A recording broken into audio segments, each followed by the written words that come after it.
नमस्कार दर्शकों, स्वागत है हमारे SM न्यूज़ 24 चैनल में। दर्शकों, आज हम आपको ऐसी खबर से रूबरू कराने वाले हैं जो कि आपके लिए बहुत ही दर्दनाक घटना है। आप सुनकर चौंक जाएंगे कि ऐसी घटना ऐसे आखिर हुई क्यों और फिर इसका बचाव कैसे हुआ, इसके बीच में आपको पूरी जानकारी देंगे।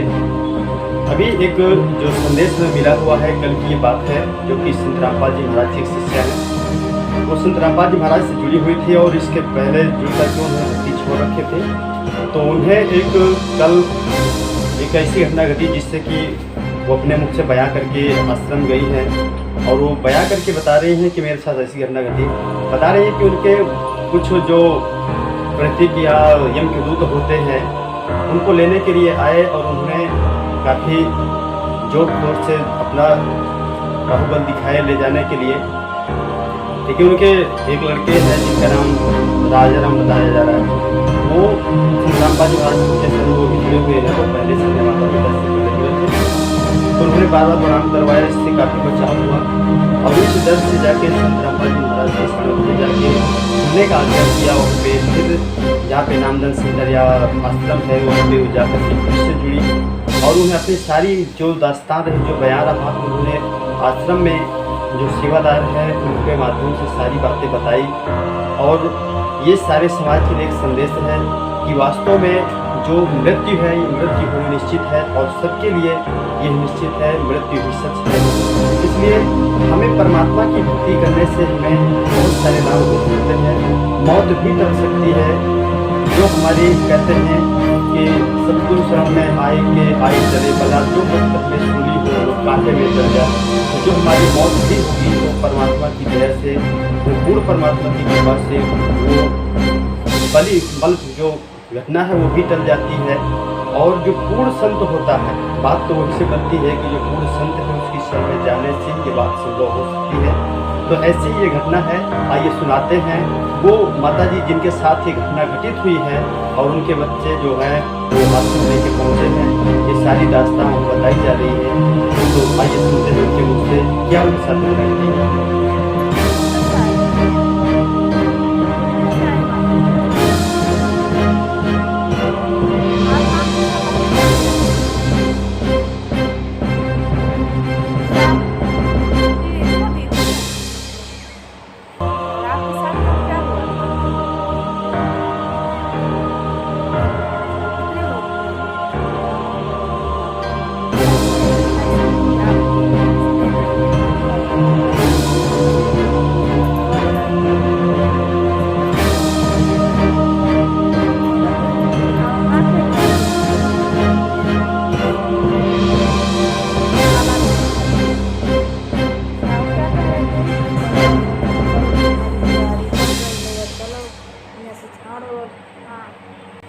आपको लेने आए, हम आपको लेने आए। देखा देखा दौड़ रात रहा जहाँ बना जाता है इधर उधर हो जाता है। अच्छा, इस तरह कितने बार दिखाई दिए आपको? 7-8 बार दिखाई दिए। 7-8 बार घेरा है आपको मैंने। ढेर लगाया रहा। हमारी तैयारी बन रही, हम डेरा डेरा भगते हैं। यानी कल आपका लास्ट समय था? हाँ? अच्छा, आप भक्ति करेंगी आप? हाँ, देखो, भक्ति के बिना कैसे होता है। यहाँ यम के दूत आते हैं, ले जाते हैं और वहाँ पे बहुत दंड देते हैं। मालिक यही आगाह करवाते हैं सत्संग में। तो आप जो है गुरु जी के नियम अनुसार अंतिम सांस तक भक्ति करेंगी ना? आपका जो है कल का जो है देख करके आपको बहुत डर लगा होगा।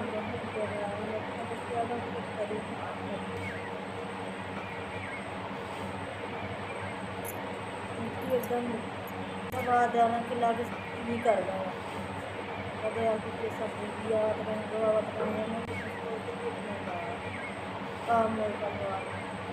अचानक आए। हाँ, काशी मतलब भयानक रूप में रहा। हाँ, एकदम देखते ना एकदम और हंसावत रहे। एकदम हाथ बढ़ जट हाथ हुआ एकदम जट हो गया। जट हो के रहे। अच्छा, गुरु जी को याद किया है आपने? मंत्र जाप भी किए होंगे कि नहीं किए? करती रहें। शायद है मालिक की दया से आपने पहले नाम दीक्षा ले रखा है और उनको याद किया है, तभी ये परमात्मा की दया हो गई, नहीं परमात्मा जाने क्या होता है। अब आपको अभी एहसास हो जाना चाहिए भक्ति। हाँ, अब आजीवन भक्ति करना भगत जी। ठीक है सच साहब, आपका नाम क्या है? आप राजा राम भगत जी गौहानी की माता जी हैं।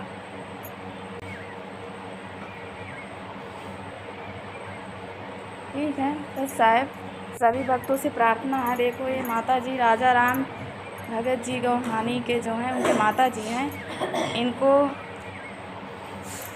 कल अचानक से तबीयत बिगड़ गई और इनको यम के दूध लेने के लिए आ गए। बड़े बड़े दांत, भयानक सा रूप, बर्छा लिए हुए। इनको कह रहे हैं कि आप चलो, आपकी तैयारी हो गई है। यानी 4-5 बार इनको घेरा है। जब इन्होंने परमात्मा का नाम लिया और वहाँ पे दंडवत प्रणाम करती थी तो छोड़ के भाग जाते थे। फिर परमात्मा की दया से गुरु जी के आदेश अनुसार रात को ही ऑनलाइन इनका नाम शुद्धिकरण करवाया गया, तब इनको राहत मिली। उस समय से फिर इनको कोई ऐसा नहीं हुआ। सभी भक्तों से प्रार्थना है कि सभी लोग मर्यादित भक्ति करें, अपने घर में जो भी माताएं बहनें हैं उनको मर्यादा में रहकर भक्ति करवाने की प्रेरणा करें। और ये वीडियो जहाँ तक हो अपने घर परिवार में ज़रूर दिखाएं, बिल्कुल सत्य है। इनका कल अंतिम समय था, परमात्मा की शरण में ना होती तो शायद ये दुनिया में ना होती। आप भी रो रहे थे, सब तो रो रहे थे, आपने देखा भी है? जी देखा, बता रहे थे, वो हमें भी पहचान नहीं पा रहे थे कौन है, कितनी कुछ खा रहे थे।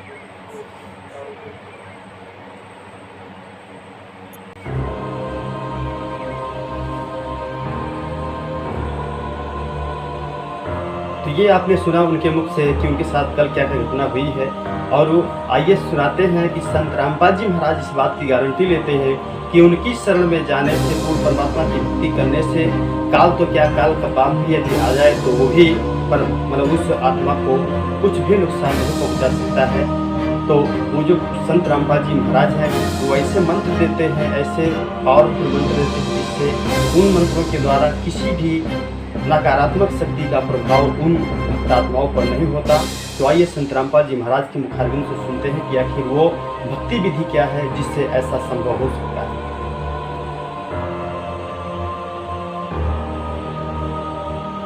अब क्या बताया भगवान ने कि जय सतगुरु मिलते नहीं, जाते नरक द्वार। सतगुरु के उपदेश का लाया एक विचार, और जय सतगुरु मिलते नहीं, हम जाते नरक द्वार। नरक द्वार में दूत सब फिर करते खेचा तान, उनसे कबू ना छूटते फिर फरते चारों का। पुण्यात्मा, जब ये भक्तिहीन प्राणी यहाँ से जाता है, यम के दूत इसको पकड़ कर ले जाते हैं, धर्मराज के सामने खड़ा कर दिया जाता है, न्यायाधीश के सामने। वहां ये नहीं कह सकता कि मैंने ऐसा नहीं किया, मैंने ऐसा नहीं किया। वहां झूठ नहीं चलेगी, वहां तो आपकी फिल्म स्टार्ट हो जाएगी, सीडी ऑन हो जाएगी आपके समक्ष सामने। क्योंकि जो कर्म हम करते हैं, सोचते भी हैं, उसकी भी एक फोटोकॉपी भगवान के दरबार में जाती है, और वहां जाते ही उसको ऑन कर दिया जाता है।